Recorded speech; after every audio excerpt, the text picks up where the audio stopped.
Alright guys, back for another video. You see I'm sitting in my kitchen. I'm trying to change up the setting just slightly. I know it's not the best background setting, but you're in your home. So if you're doing home defense, right, you want to be able to be familiar, obviously, with your surroundings.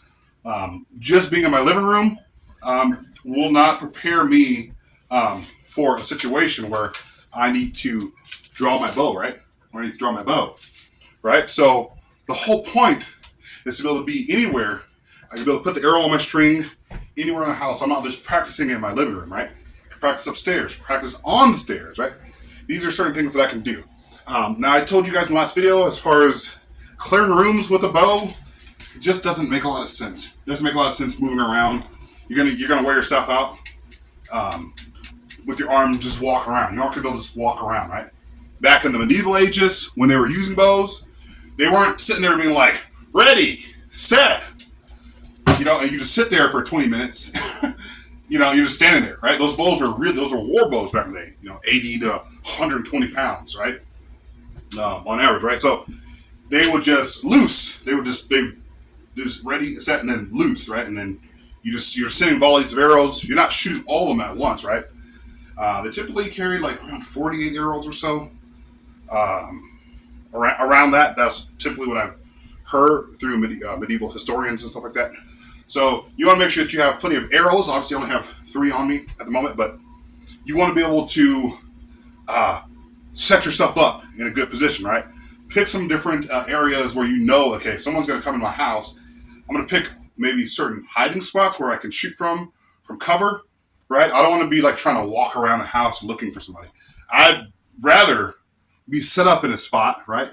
Hidden in a spot where I can engage them. So what I mean by that is, if they're over here, over there, right? I should be able to already be set up, to be able to engage them. Once again, you're not going to be able to have good back tension. You don't have a lot of space, right? So if I'm in an area where I don't have a lot of space, I might have to just be like, kind of like this, right? You don't see full extension on my arm. Typically, I would want my arm like this, right? Like this. And I don't want my elbow away. Here's another thing. A lot of people you see a lot of archers do this on their videos or in real life. Like this, or like this. You see a lot of people that are like this. No, you want to build a straight line from my elbow to the tip of the arrow, typically.